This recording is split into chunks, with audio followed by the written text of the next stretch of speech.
Welcome back after that short break, and don't worry, we have more Talent League action coming, this time for the Master Division, as our second game will be between Soulshearts and Owned Esports. And well, why delay things any further, let's go straight into seeing what map we'll be seeing for the second game of the day. And don't worry, we do not have a repeat.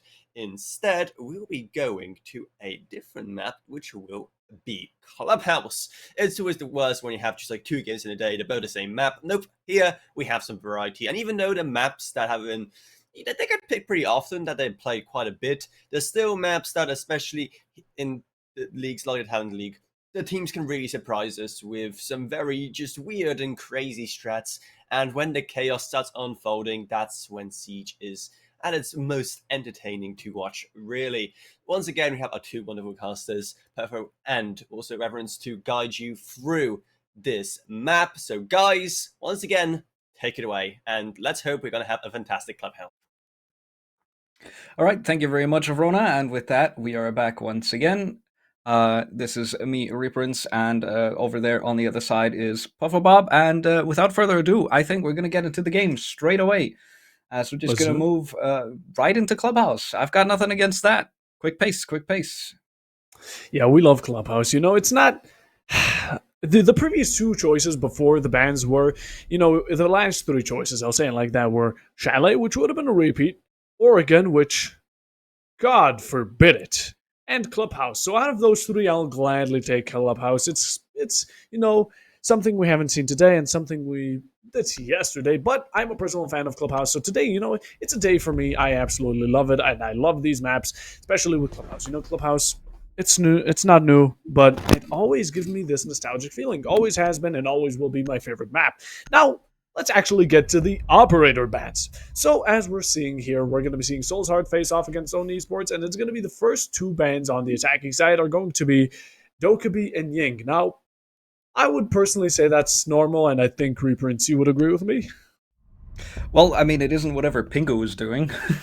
True, that much is for sure. We actually have some operator bans, and yeah, this is fairly common. I've been seeing, I've been commenting on that, the trend of just banning a lot of the Asian women. We've seen a lot of those getting taken out at the moment. I think that's just kind of a trend that we have to follow with. As 3 out of 4, and hey, is that honorable mention? A Swedish man. That's basically a woman. Oh, fair. As we have Fenrir taken out last. And, I mean, fairly standard bans. Nothing surprising. Yeah, most definitely. I do. No, I can't unsee the Asian women thing. God damn it, Reprince. Okay, yeah. We're going to be heading into Church and Arsenal for our first side, which should be common. I mean, Church is basically the best side. As looking at these lineups, I see that glass and I get terrified. We have the Monty, we have the Captao, and Twitch, which are all quite common. Even with basically everyone, Grim as well, like we said earlier, a bit more common nowadays, at least a lot more common than when he got released. So that's all nice and well, but I'm surprised, or I'll say intrigued, to see how the Glass is going to be used. Because, Glass, he could push blue, he could smoke it off. He could also do that to main stairs. He could also do that to dirt. I'm wondering what the strategy is going to be because, he's not much of a vertical man, and this is a site you can play mostly vertical on. You go for hatches, you take Hibanas, you take Buck, Ram, something to go for this main site, to go for kitchen, to go for blue hatch, go for, moto hatch, but they have nothing of that. This is a either complete blue rush or this is a dirt rush, and I'm calling it right now, and how I want it to happen. Well, with the Monty in play, I'm certainly looking forward to some aggressive space being taken. That is the freedom that you have with this operator, and I think we might see, very quickly, just moving into secret, getting onto those top blue stairs, just allowing yourself to take all of that space for free. Nobody contesting it really either, so should be able to move forward, as Fano has dropped into oil pit already as well, a good long angle established. But there is a mirror window that they potentially have to deal with inside of blue, so pushing up into that, might have to smoke that out if they want to push forward. At the moment, just stalling a bit, trying to get some information, trying to drone it out, making sure they don't overstep too early, and making sure they choose their timing wisely. But just setting up for it, not really a whole lot that they're doing at the moment. I'm waiting for something to happen, but I think they're currently waiting on Rumsey to get into position in dirt. We can see him just slowly sneaking up. He might go for an opportunity, and I think that might be what their execute hinges around is we're looking at a more of a mid-round execute. Yes, we are. And the first kill is going to be dropped. That's going to be the kill onto the Umai. Ramsey gets one. He starts screaming off, but gets taken out by Anept. And that's going to be the Monty coming in. Knocks him into this corner. Mr. Easter getting one for himself. A double kill from the side of Own Esports. And the Monty's still alive and kicking. That C4 is not going to be bringing him down. The firebolts are coming out. Monty's getting pushed. The Capital does seem to slowly notice it, and there it is, the 417 from the Twitch. Zeli gets one, and that's going to be a finish from the Capital AK Bino, and what a round! Oh my goodness. Oh, it's already getting heated up. I mean, these rounds are just going flying past, and they are, once the action starts, it does not stop, because let's go over it for a second. Let's see what happened. I mean, they had some sort of plan going into blue. They were waiting for that dirt, for that opening kill to start, and that's what kind of set it off. That's what kind of flipped the switch, and that's where it just started going off. The Mira got themselves a one kill. They got a refrag for the Wamai, but that wasn't enough. The Monty went in, knocks her into the corner, and that's a double kill. That's a triple, and they're basically then in a 3v1 situation. The 417 as well from the Twitch on blue stairs, just trying to prevent, or not even trying, successfully preventing any type of flank on the Monty and the Planter, which was the Grim, I do believe. It was just all a well-executed plan, and frankly not expected from the defenders at all. I mean, for the first round, this much aggression and prep, and just an overall very, I'll say, one-rounded push. It was just, you don't expect it. At least not on the first round. Maybe you'd expect it after, let's say, if you win a couple of rounds in a row, you get that confidence. You have a high score lead above your opponents. That's when you want to do something funny, something unexpected, something that's not too safe. And it's, the enemies are going to be completely flabbergasted. But going in, I mean, it's barely been a minute or 5 minutes into this game, and we're already in this position. All right, with that, very quick first round. Not looking to set up a quick second one, as the utility's a bit slower. No Monty to try and take space. Instead, just picking the sense so that you have absolutely enough smoke utility to try and bring this class into the play.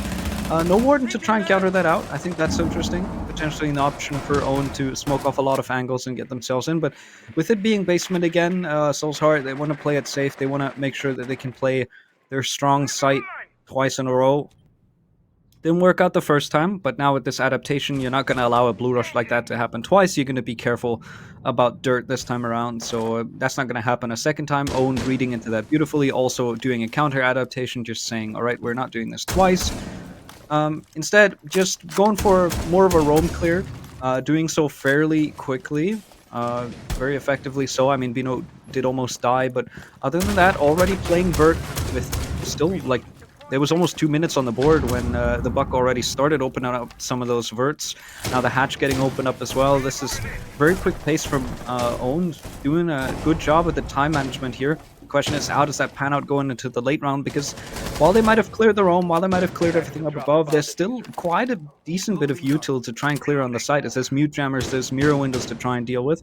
The question is, what approach do they want to take? The diffuser is down inside of bar at the moment. Somebody will have to go and pick that up when come the execute. And Mr. Easter is the one getting the opening pick onto Zealak. That's an important one. Hatch still not open and just swinging those vert angles, able to find one. Deshaw able to go for an impact trick, able to get rid of that can opener. That's going to keep Kitchen Hatch closed. That's going to be very important for Soul's Heart. Yes, it will. Hatches are mostly closed, or at least the kitchen one is. That is because of the impact tricking. Very useful. The smokes are coming out. Glass is starting to fire a shot, but the Capital Bolt is going to be the one taking out Bino, or Adapt. Bino is going to be the one taking him out. The plant is going down. That's where Sense comes in. Not a very common operator, but Smolin is going to be getting one onto Ramsey, and the trade coming in from Fanu onto Deshaw. That's going to be a 2v3 situation. Fanu gets one himself. A double kill for himself onto Mr. Easter. A shot from Smolin through the smoke, and Bala will be getting taken off. That's going to be a trade coming in. Triple kill from Bino. Jens gets one for himself. The SMG 11 hand, absolutely brutal. Now it's a 1v1 situation. Buck is ready. He spots him. Will he pull out the skeleton key? Doesn't need it. That's going to be Vando taking out Jen, and another round going side of Own Esports. Now, that was insane. That was, yet again, another burst of just complete action, kills dropping. But you know what's the one thing I've spotted? The defenders, they have Cade. I mean, the attackers are not bringing EMP impacts, they're not bringing Thatcher, anything. And even if they did bring Kate, they would have to switch. So you force a pick, you force an operator, you force a switch of utility. Now, when you have and you're playing Church and you have Kate to the availability, true impact tricking did actually work out pretty well.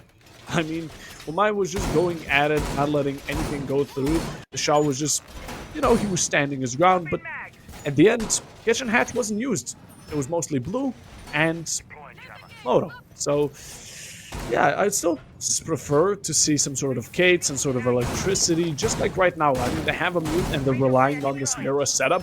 At least try to protect it as much as you can, or force a pick, just so they can, maybe they'd have to get rid of a Capital. Maybe they'd have to get rid of the Maru.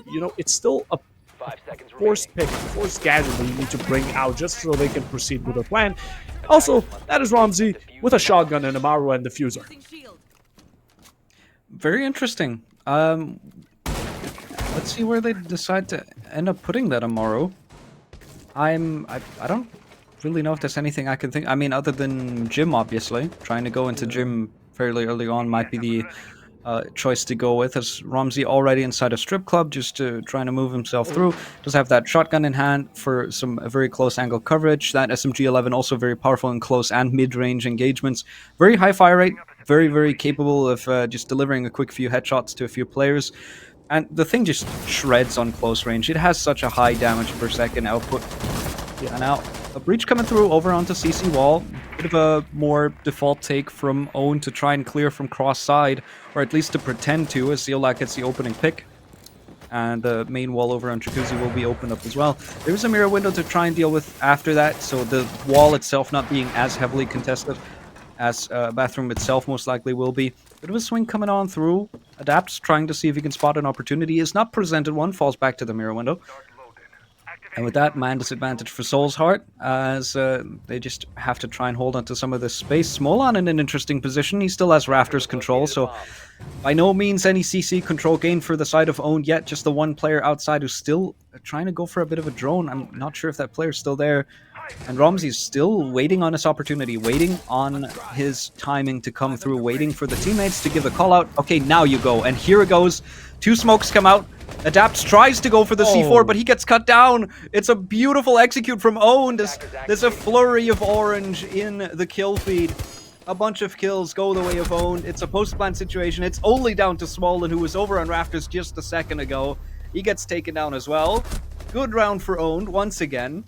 And they're just continuing this pacing. They're doing a really good job on attack here. Yeah, I mean, they're also misdirecting Souls, completely. Right now, yeah, there was a double peek on CC. I mean, just as mentioned in chat right now, Fan was just outside the breach, droning himself in, kind of making a presence to let these guys know, hey, I'm here, I'm the ace, I'm the hard breacher. You kind of need to watch out for me, because if I take CC and cash, that's a lot of area. So they put the two operators there, Frost and another on top red. But that diverts the attention. That's what we wanted. The Miro was actually going to end the Maru planting, but the Maru was getting some coverage from Gym window. It was all planned out ahead, of course. So it's all just perfect. I mean, it was all perfectly timed. And just like you said, scoreboard, the kill feed just completely colored in that beautiful orange, just going down, taking one player after another. And then it was a 1v4, so yeah, after that you can't really do much, especially because the attackers have infiltrated side, they are outside, they are inside, they are everywhere you don't want them to be, and even with the drones replays for that one dead player or that ace, to watch through to give that extra intel, 1v4 is going to be basically impossible.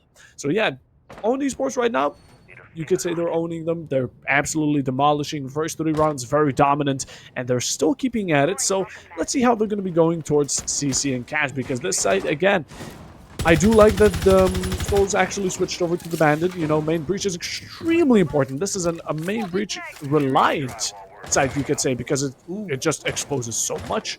But yeah, I do there like we go. this. That's the There's the force of Sophia, though. They're not even... Are they trying? No. Jens is nowhere close to this wall. They're just going to allow the main breach to be opened up. Not really seeming to trick it. There would have been a Sophia to try and stun this out as well. And Smolan's actually the first one to find a pick off of that breach opening. It's the defenders that get the first kill. Smolan takes down Zeolak. Very important kill. Does kill that ace. There was one more Selma in pocket, I would assume, and tries to go for a swing onto Highway. Does get punished for that. Bino able to find one back, and adapts in the meantime, able to take down Baloo as well, though. Very, very important. So just letting CC be breached just the same, allowing the main wall to be open up as well. Jacuzzi breached once again. Romsey just given the courtesy of opening that up. No mirror to deal with this time, so this wall being open means quite a bit more potentially, but there's a swing onto Highway. Mr. Easter doubles up after Smolin lost that fight. Mr. Easter decides, I'm going to try and swing that as well. Fano gets taken down. And so big man advantage for Soul's Heart now. They just have to hold on to this. They should know that at least one of these players is Jacuzzi, but do they know about the other player? You know, he was over on main stairs, and they figure him out. Jens able to just not find only one, but also the second. So just quick little two-piece puts it together. Finally, Soul's Heart on the board, and we're looking at a 1-3. 1-3 first round going to Soul's Heart, and a very good one. I mean, they started realizing, this is our building. We can use it as much as we want, and we can do whatever we want in it. Using those windows for pre-fires, and even using the breach that opened that for Solon to get an opening pick onto the ace. It was a bit of a... It would have been a lot more preferred to get the thermite because, Ace already got the breach. He kind of used his utility already, but it's a man down. It's very important to get that man advantage. It's a lot more comfortable to play with it. So it was a very good start, and it just kind of started expanding on it as well, so it was a very good continuation as well. And they got themselves the first round, which is fantastic, but they do want to keep it up since they're right now on defense. They preferably should go at least for a 3-3 if they end up with a 2-4. Or, God please, no, with a 1-5 or anything like it. 2-4, that's going to be bad. They're going to have a tougher time. It's going to be looking similar to the previous game, but still, Soul's Heart and Only Sport, they're a lot closer in skill, at least a lot more than it seems like than Pingu and Go2 was. And this is Clubhouse, different map, so there's always different ways of going about it. But Pingu, they are seemingly going with a similar strategy than they did first time. We already see the Bandit, not the Bandit, my mistake, the Glass, the Monty, the Grim, and the Capital. But this time, instead of having that Twitch, we have a Nomad, which I do like. When Glass was going into tunnel or oil pit, as they say. He had a drone. He was constantly checking for flank watches, which kind of does put an extra task on you. So having that Nomad, it really does help out a lot. I do like that the Warden's coming out now to try and counter these smoke grenades potentially coming through. Other than that, the Glass not deciding to drop into oil pit just yet. Instead, looking for somebody who might have been trying to go for a flank opportunity, but I think they might feel that they've been spotted out. He's a Smolan, but no, he connects onto Bino anyway. Tries to pull himself back. Does get a fight with Monty. Bit of an exchange. Smolan goes down to low HP. Tries to ADS. Mr. Easter takes him down instead. Baloo goes down. Deshaw able to get another connection onto Romsey, and suddenly Soul's Heart comes alive. They haven't been showing much of on this defense so far, but now the previous two rounds, the last one and this one, just suddenly coming alive, able to bring out their guns, able to pick some gunfights, able to isolate some situations where they can win it. And Smolan on a double in this round. He found the first. He won't find the last, as Zeolak does take him down. And with half the round still to go, Zeolak's got a whole 11 health points to try and fight 4 players. This is going to be a tough task. And most likely, this is going to be a second round for Soul's Heart. They finally find themselves with some success on the board. And this might be promising for us to have a bit of a closer matchup going into this clubhouse. Certainly going to be closer than the chalet we had previously. Yeah, that's a definite. I mean, right now, Zeolak one bullet away from anywhere, just being completely tarnished, and that round going to Soul's Heart right now. And they still have Goose around. Speak of the devil, there it is. 8 health. 8 health. We need 2 more, and he's going to be done for, basically. Now, time is also ticking. C4s are coming out. It's all going to be utility throwmans. But Soul's Heart, they're not going in for gunfights too much. Mr. Easter did finish the job, but not everyone was throwing himself at the opponent, which we love to see. They were throwing gadgets instead, kind of not risking their lives too much. As round 5 is going to be going to Soul's Heart, and that's going to be round number 2 for them, making it a bit evened out. Now they just need one more, and they're going to be going into attack way more comfortably than they would with a 2-4. So let's hope Soul's Heart, does it. But Only Sport, they're kind of getting led away. Normally we saw in the first round, so Owens, they went down, they got themselves into position quickly, and they did so efficiently. Now they started pushing towards bar. They wanted to take out the players upstairs. They wanted to de-adapt the situation Soulsheart was in. But in the end, it didn't work out in their fashion anyway. You know, Legion was really low on HP. He would have lost the gunfight against Monty. Mr. Easter came all the way from Bathroom to help him out. That MPX shot made a difference onto Monty's head. So with that, you know, the teamwork was very solid. Chemistry was definitely there. And it was just like a very good combination of how to react, when to react, and where to be when the reaction is needed. So going into round number 6, you know, this is going by fastly. This is close. This is definitely close, Reapers. All right, and with that said, finally, the actual CC bomb site coming out.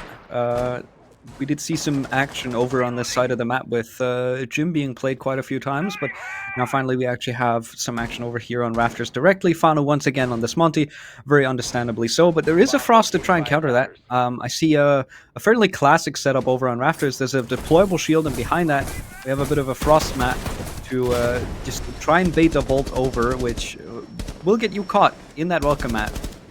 Have to be careful about it. It's also going to prevent the Monty from pushing up physically, because that shield in the way is going to force him to, you know, either up and over or right through. And if you want to go right through, you have to try and clear the shield, so somebody will have to bring utility. I did hear a Gone 6 just now. I'm not sure if that connected to anything important.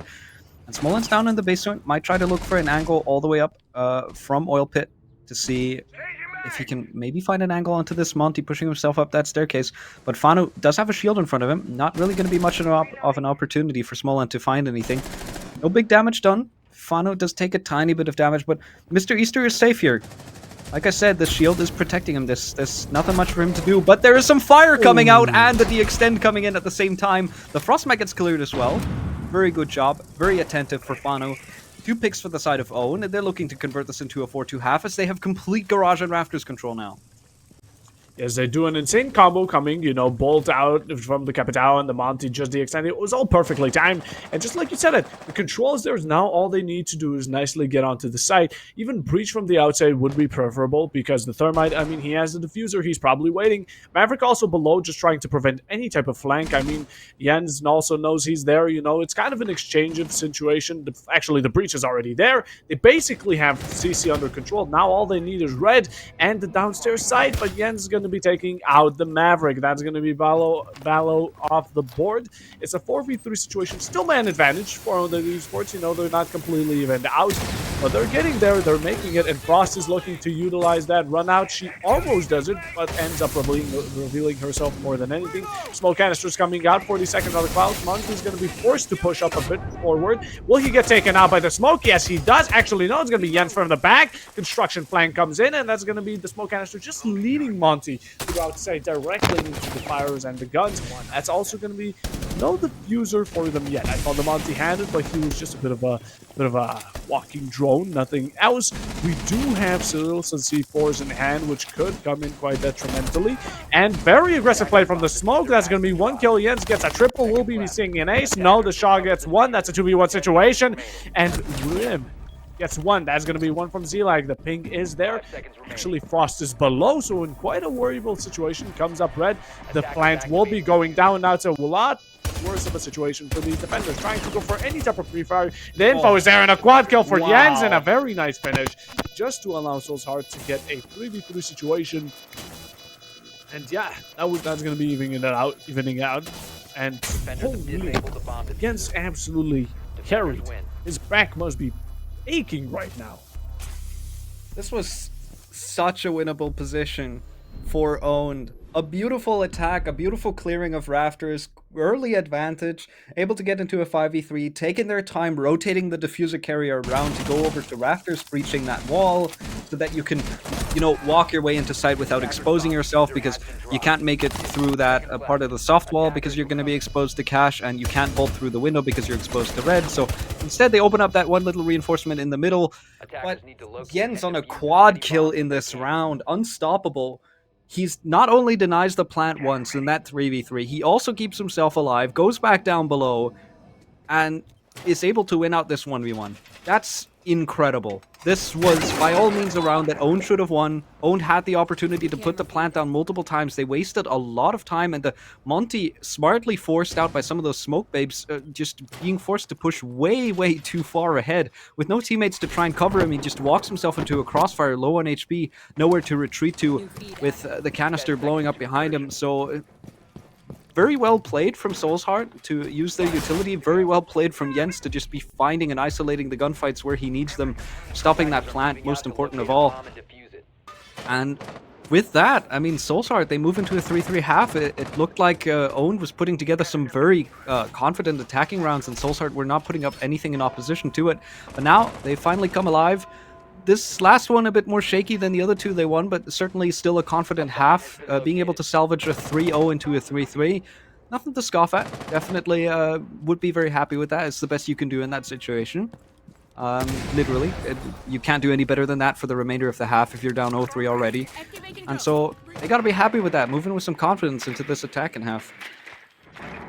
Yeah, but now both of these teams also have both of their roles reversed. So Owen is now on defense instead of attack, and Souls is on attack instead of defense. Let's see how they're going to be taking these sides, because, you know, we're already dropping where they are on the bottom floor, and this is going to be seeming like a full take. I mean, just top to bottom, clear, no roamers allowed to be here, and just pushing them back into a turtle-ish position. It's going to be very difficult to do because this map isn't necessarily small. It isn't as big as Bank, of course, or Consulate, but you know, it still offers quite a variety of positions and rotations to be in. Now, Malo right now in quite a dangerous spot and gets taken out by Mr. Easter. He's going to be sure to take advantage of any type of unknowledgeable situation. I mean, the Valkyrie Valo didn't know it was going to be coming. I mean, he spotted him or her maybe for a second, but that's about as much as he needed. IQ is going to be taking that into account and finishing the job. A 4v5 situation very early on in Soulsheart. You know, they get themselves in a very upstanding situation. They have verticals, they have hatches, they have the man advantage. They are looking golden. Now, misplays could still happen. It could still get flipped around all of the ways, but at the end, it all depends on Owned and Souls' gameplay and team chemistry right now, because they need to prep their site, they need to be comfortable in this execution, and they need to be on point about it.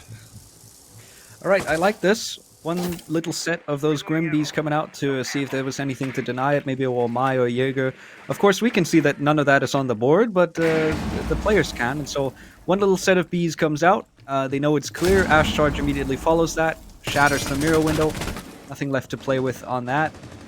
Just closing that off, very, very important to try and move into the execute for Soulsheart, as Binu is actually able to find one. Jens goes down, so we're back into an even situation, 3v3, but Ramsey's down on the floor as well, just bleeding out slowly, as there might be a recovery coming through. There's a player next to him, but are they aware? Binu able to go for a double, Fano with another. He's able to find two in the round for himself. Zeolak finds another, and suddenly Own turned this around. On a dime, just 4 kills in the kill feed, immediately catching that on the cross as well. Beautiful shot from Zeolak.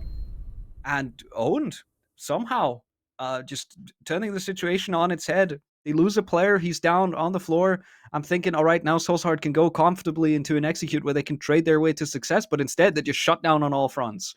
Good round. Good round. I agree with you. I mean, Soulsheart, they were looking really good. You know, they had everything, like I mentioned. And that early pick was also very valid. It was very valuable, because also, you know, any type of flank coming in late game can be very detrimental. But at the end, I mean, that double kill coming in and just 4 kills out of complete nowhere, that was insane. That was extremely good. You know, managed to get themselves in good positions, managed to expect where the enemies are going to be coming from, had the intel and the sixth sense. You know, gotta have a bit of a gut feeling along with you if you want to win, and just use it to its full potential. And a very good one going to the first round of defense, or the first round after the role swap, going to Esports. But yeah, now we're on to round number 8. So, Soulsheart, they're going to be having, you know, Church was 1. We have to switch up to Gym and Bedroom, because that's basically the second best side on this map, at least for these players, it seems like. Now, we're going to be seeing a bit of a lineup that's, you know, these lineups are very similar, but Own doesn't seem to be very fond of that mirror. At least on Church they are, not as much on Gym. They're going to be rather going for that castle just to protect themselves from the windows a bit more. At least, if not completely protect themselves, they're going to have the attackers waste time on breaking those castles, on those windows, and those barricades. Now, it's going to be CC and cash take. It's going to be a spread take. I mean, they need to get the Jacuzzi breach, and they need to put some sort of pressure from either construction, Logi, and that's about it. Some sort of back and some sort of front push just to kind of get this all-around pressure. You know, you can't have these defenders backing off into somewhere safe. You need to have them know or be at least aware that they can't just run off and rotate to wherever they want. Maverick being an interesting choice. They can definitely go for the breach. You know, they don't need to waste impact EMPs on it, and they don't need to take that gamble if it's a Cade or a Bandit or a Mute, or if they're tricking or not. You know, even wasting drones in the process. But they're going to be going with a very old-fashioned and lovely Maverick. Just using the Maverick to just open up some holes, essentially playing him as a bit of a pendant to the Thatcher. Just deciding to open up the bottom of that wall, shoot out the bandit charges, and then open up the wall normally as you would with the Thermite. No impact trick coming through, no impacts on the board other than Fano, he wasn't in a position to do it. And impact tricks not really top of the current fashion trends anymore with the nerf to the impacts. Still certainly possible, especially with where those Maverick holes were. But with nobody in range, that wall gets opened up for free. Good positioning gain for Soul's Heart, but they will have to do something with this, as at the moment I'm not really seeing much control. Mr. Easter is in down below, might be trying to play spoiler for somebody denying a plant late, or might just be hunting for the Valkyrie. Another 1v1 ensuing with the IQ and Valk, a bit of a back and forth here in this matchup that we've had a few times already. And Blue slowly pushing up. Mr. Easter in the meantime flanking up Red instead, together with his team. And now I'm starting to get concerned for Soul's Heart. They're now trying to take cash. They have 40 seconds, and they decided to switch up their take and decide to go for a cross side instead. And this allows Zeolak the potential to maybe go for a flank. He's inside of Garage. He might be trying to create an angle to kill somebody over on Highway. It's instead Romsey to get the opening pick. And there we go. Here comes the injure. That's Zeolak with one. Jens gets one more, but Fano immediately trades him. Very good kills from Own coming in once again. And they clean this one up. Soul's Heart, too indecisive. Trying to go for some rotates, not covering every part of the map. And Own retake everything that they're given. A 1v4. Mr. Easter able to find one. But he has to go through 3 more, and he's staring at a bunch of castle barricades with some holes in them. Zeolak going for that swing, able to get it. Owned with another round, and now that they're on defense, now that they found their confidence, maybe starting to run away with it again. Yeah, I mean, Own right now just splattering the screen with that orange on the top right. It was absolutely fantastic. Again, another 4 kills just coming out of complete nowhere. We had even, of course, Ramsey with a nice double kill for himself. Although with everything that was happening, Baloo was just downstairs chilling with his Valkyrie in the C4 already. You know, 1 refrag came in, but that doesn't matter. It's all a 4v1 situation out of nowhere. I mean, IQ managed to get another pick, making it a 1v3, but again, 9 seconds on the clock. Still have 3 players. You need to push side. You are outside on the balcony. Basically an impossible situation to go through. So, with that, we're going to be seeing Soul's Heart taking a timeout because now it's a 3v5. Now Owned Esports is 1 round away from the detrimental match point, which is, well, like I said, detrimental.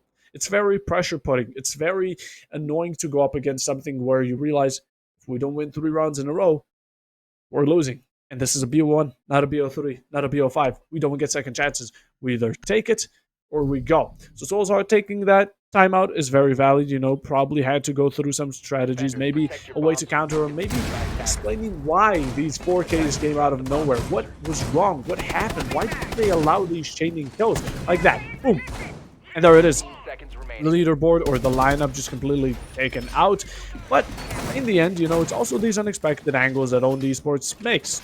The perfect example we just saw in the replay was the castle going for a punch hole in garage and taking out anyone on the balcony. A very good starter just to kind of confuse the enemies, you know, get some callouts out and then completely divert the situation to someone else.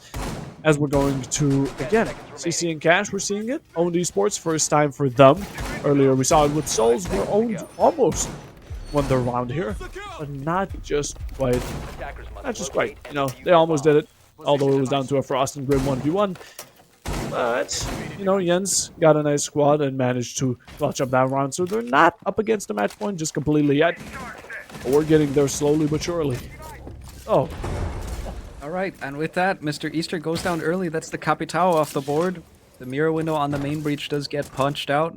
That is to be expected with the change to the shattering glass system. Of course, that mirror window is not long for this world, but I don't think that's the intended purpose. The intended purpose is to potentially try and trick it if you've got Zeolite with the impacts, and to also just annoy the hard breachers, because working around that hole in the center is very, very difficult.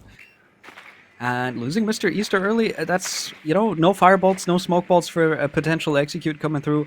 You do still have plenty of utility, but nothing to try and cover your execute. You've lost your execute-based utility, other than, well, I guess Adapts can flash his way in. But, bit of a detrimental first loss, and no trade coming through either. That is concerning for Soulsheart. They do push Smolon in instead, using him as a bit of a spear head into this round. It does get caught in a goo mine, so they might know where he is. Takes 3 damage, pulls it right back out. But with that, just slowly gaining control of this part of the map, not really being contested by Owen, because they got that early advantage. They don't really need to contest all this space. They can just sit pretty at the moment and maybe try something later on. And maybe a breach coming through, yeah. No, there's a trick. Ramsey takes down one of those thermite charges.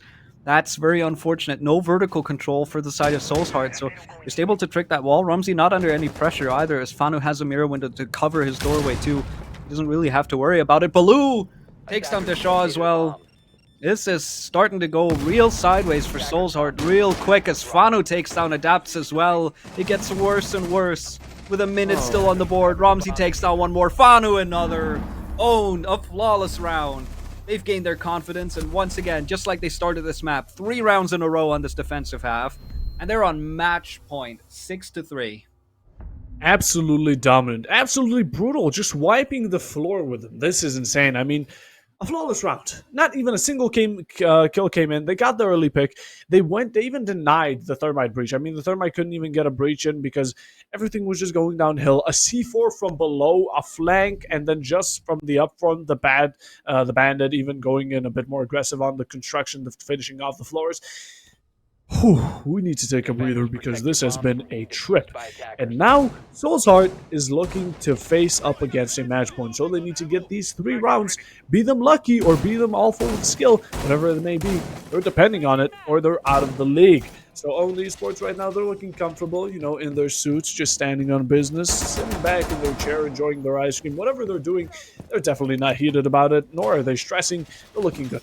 They've been performing extremely well. Most of these rounds, they've been extremely overwhelming. I mean, the amount of pressure, the amount of placement, everything just seems to be on point. It's all going to how they think, They make this plan, they make it work, and it goes exactly as planned. Maybe a kill or 2 off from what exactly they planned, but it's basically how they lead it. Now, going into round 10, this is very bad for Soulsheart. With how they've been playing, with how they've been adapting, with how they've actually managed to come out of this as a whole is just... It's not looking good, but they do want to take it up a fast. They are on attack. They do have the frag potential a lot more than only Esports, but that doesn't matter right now. They are on the less favorable side. So let's get these hatches. Let's see how Church is going to go for the second time today. And we are seeing a bit of a default lineup. Flores, IQ, Ram for the verticals, Thatcher and Habana for the hatches. Not too much to go up against. Even IQ, because Valkyrie has been quite common in the past few rounds, so IQ is going to be definitely a good counter. We also see Fanu kind of preventing any type of breach going into dirt, which is really good. This is good because then you don't have to worry about the backline. You're completely free from an entire side of the map. Well, you are putting a player there dedicated to just be holding dirt essentially for a while. So as long as Fanu is there, it is a 4v5 on site. So they have to be careful that they don't leave him out there for too long. He will have to pull back eventually. And if Soulsheart can abuse that timing, they should be able to get that wall open anyway. But at the moment, I don't see any pressure over there. I don't even think they're trying to open dirt. At the moment, they're concerned enough with trying to get first floor control, trying to get at least those hatches open. EMP should come out. Adapts might be able to go for this. First EMP comes out, second EMP in place as well to prevent anybody tricking. That hatch definitely getting opened up now, so motor control gain for the attackers. With a minute and 20 on the board, still a decent bit of time to try and play around. No picks as of yet, just slow around, setting up utility, setting up avert play. But that is once again concerning for Soulsheart because we know that Owen can shut these players out of the round fairly quickly. Ooh, I like this, alright? The mirror window gets opened up with the Hibana pellets, and instead they reinforce the wall next to it. So Church now reinforced with a slight little hole, and it works against them. Adapt swinging into Fano, able to find that one. Good opening pick for Soulsheart. Yeah, most definitely wanted to make a bit of an angle behind the desk, behind the little cocktail bar, whatever you want to call it, for himself to peek onto main stairs, but just made a direct line of sight for the side of the Soulsheart to get their first opening pick on for their first opening pick, and very late into the round, must I say. I mean, this setup is going in very late. So is the Balo's kill onto Mr. Easter, evening up the score. Now it's 20 seconds. Molan gets another one. That's going to be Xenox taking off the board, or Zilok. My bad. I don't know what's happening with my pronunciation right now. A flank from the Jaeger gets one, gets two. That's going to be a triple kill from Malox, and that's going to be a diffuser planted. Actually, not planted. Dropped. Now, all he needs to do is watch this hatch. He damages the Thatcher. The information about him is there.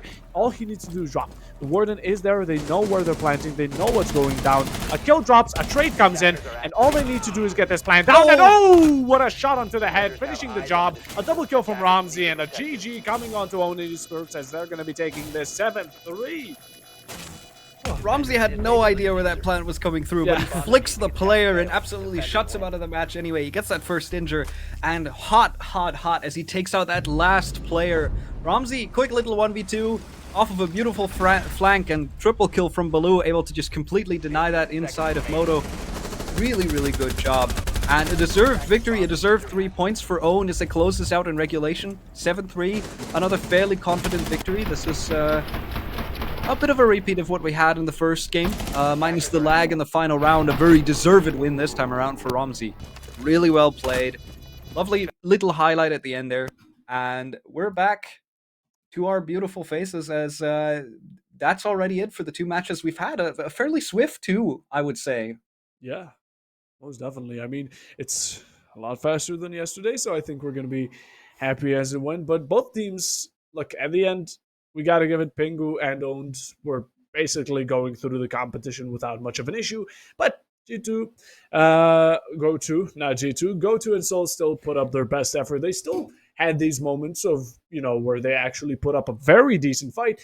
But in the end, they didn't win, so it doesn't much matter. But still some highlights for them. Clubhouse and Chalet, still very interesting maps to cast on. Still, it's not Oregon, so we're good. It's not Oregon. We're safe. We're nice. But yeah, that was definitely a very interesting match. Even for Clubhouse being what it is, they definitely put up a different fight. But we're going to be showing it to the perspective of our lovely host. Take it up to Avrona. Perfect, Bob. Reference, thank you guys so much for guiding us through those two maps. Like you said yourselves, they're pretty quick, they're pretty swift, but still plenty of action. And don't worry, because there's still a lot more Talent League to go, because after all, we're just at the start of this new and exciting season. You'll be seeing the players today a lot more often throughout the league, so there's still a lot more to come. Don't you guys worry about that. So I'd like to thank our two wonderful casters for taking us through all of the action today. I'd like to thank the production team, and of course I'd like to thank all of you watching at home. You could be off watching the Euros or whatever, but no, you're here watching arguably something a lot more interesting and watching the best that Grassroots Siege has to offer. So thank you guys so much for that, and hopefully I will be back here streaming and hosting a couple of more matches. The next will be on the 27th, so you guys better not miss it. But for now, that is everything. Thank you again so much for watching, and I'll catch you in the next one.